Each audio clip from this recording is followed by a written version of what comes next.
Budget LS Factory 5 Roadster build update coming right up.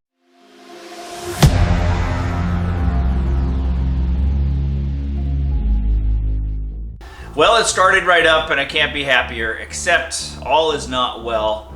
I'll play the video again and I'll let it play longer and listen for a popping sound.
Tap your finger and you can tell. See, this one I can put my finger on.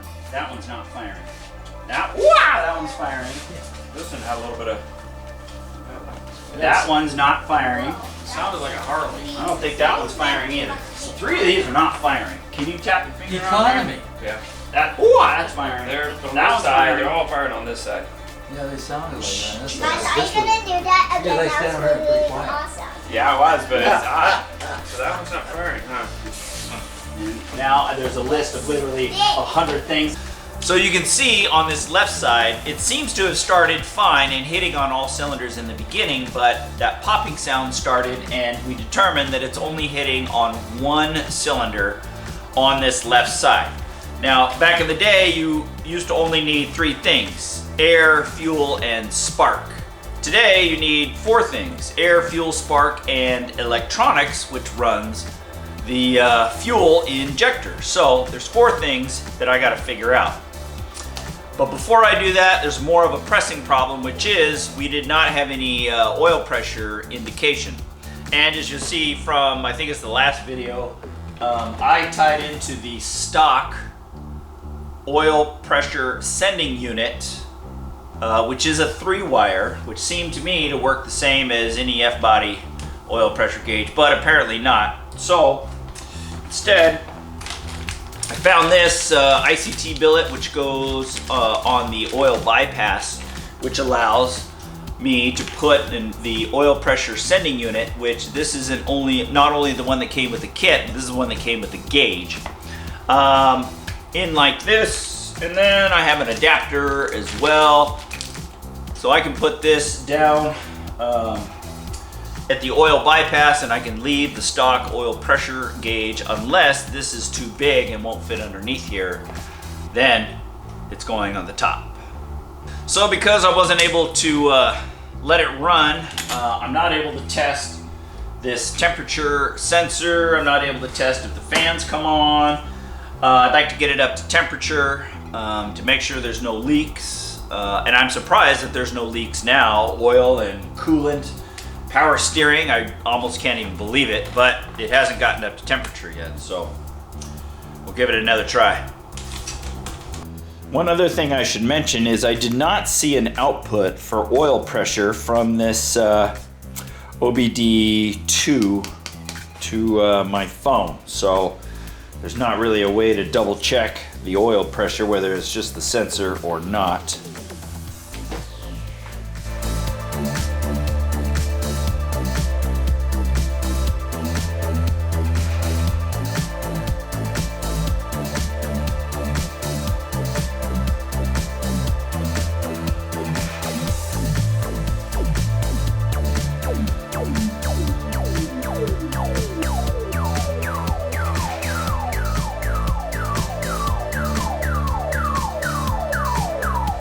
So it's obvious that this is not going to work down by the oil bypass because there's just not enough clearance here from the oil filter. So just like in a traditional LS swap, I'm going to pull out the stock oil pressure sending unit and stick that one in there. No problem.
Killed the battery.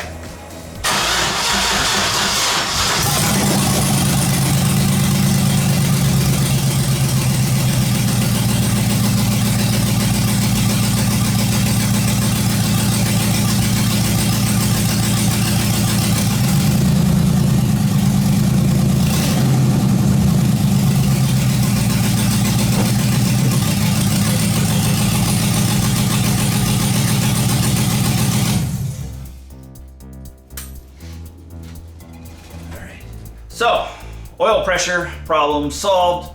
I'm thankful that went well. I was afraid it was going to be something with the oil pickup tube.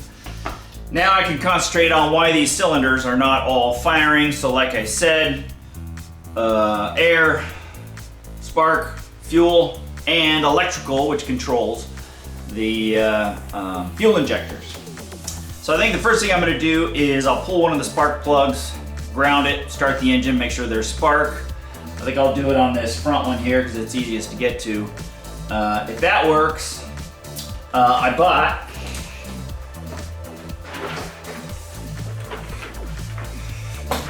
what's this called? Deluxe Noid Light Set 10 piece, so I can pull one of the pigtails for the injectors. And I guess I hook up one of these lights and it should blink on and off, indicating that there is electricity going to the fuel injector, telling it to pulse on and off. So those are my next steps.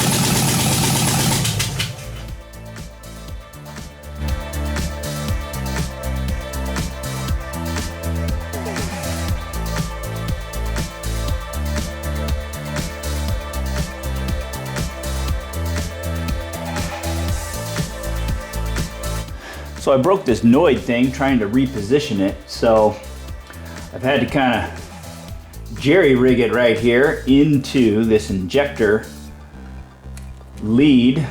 I think that's still gonna work. I'm gonna replace these injectors anyway, so I'm gonna start it up, see if this blinks, and then I'm gonna pull the fuse for the fuel pump, let it run out of fuel, so when I pull this fuel rail off, there'll be a little less fuel in there.